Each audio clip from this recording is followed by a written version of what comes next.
রিশাত, আপনাকে ধন্যবাদ। আপনি যেমনটি বলছেন এবং তার আগে একটি প্রতিবেদন দেখাচ্ছিলেন যে শেষ মুহূর্তের যে প্রস্তুতি বা শেষ মুহূর্তের যে দেবী দুর্গাকে বরণ করতে সাজাতে কিন্তু এখন ব্যস্ত। এবং আমরা যদি এখন দেখাই যে শেষ মুহূর্তে কিন্তু আপনারা দেখতেই পাচ্ছেন যে মন্দিরগুলোতে কিন্তু যে প্রতিমাগুলো সৌন্দর্য করতে সাজাতে দিনরাত মন্দিরগুলোতে কিন্তু ব্যাপক প্রস্তুতি নিয়েছেন। এরই মধ্যে কিন্তু আপনারা জানেন যে পূজা মণ্ডপগুলো কিন্তু এখন আইন শৃঙ্খলা বাহিনী কোথাও কোথাও এখন কিন্তু আসতে শুরু করেছে। এবং আপনারা জানেন যে এবারের দেবী দুর্গাকে বরণ করতে আসলো, দেবী দুর্গা মাকে বরণ করতে কিন্তু কারিগররা কিন্তু এবার আগে থেকেই তারা কাজটা শেষ করেছে। আর যেহেতু আর মাত্র দুদিন বাকি রয়েছে এবং দিনরাত তারা কিন্তু ব্যস্ত এবং এক সৌন্দর্য দেবীকে সৌন্দর্য করে তুলতে কিন্তু দেবী সরস্বতী, কার্তিক, অসুর এবং বিভিন্ন দেবদেবী প্রতিমা কিন্তু এখন শেষ মুহূর্তে যে সেই কাজটি আসলে করছে। এবং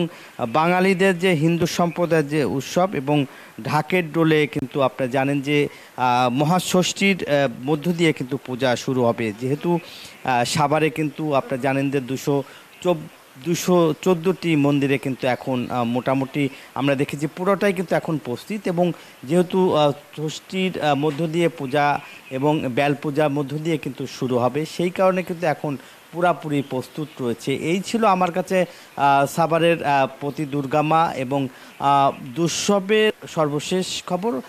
যাচ্ছে আমার আর এক সহকর্মী রয়েছে বগুড়া, যাচ্ছি আব্দুল সালাম বাবুর কাছে। বাবু।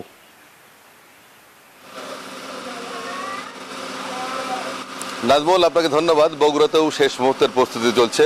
মণ্ডপগুলোতে এখন রং তুলির শেষ আঁচড় বসিয়ে দেওয়া হচ্ছে। দেবী দুর্গা সহ অন্যান্য প্রতিমার অনিন্দ্য সুন্দর রূপ দিতে ব্যস্ত কারিগররা। আমরা রয়েছি শহরের কালীতলা এলাকায় একটি মন্দিরে, যেখানে রং তুলির আঁচড় দিতে ব্যস্ত রয়েছেন কারিগররা। বগুড়া জেলায় এবার 686টি মন্দিরে শারদীয় দুর্গোৎসব। আর একদিন পরে এই দুর্গাপূজার আনুষ্ঠানিকতা শুরু। আমরা একটু কথা বলবো এই মন্দিরের কর্মকর্তার সাথে যে আপনারা কতটা প্রস্তুত পূজা উপলক্ষে।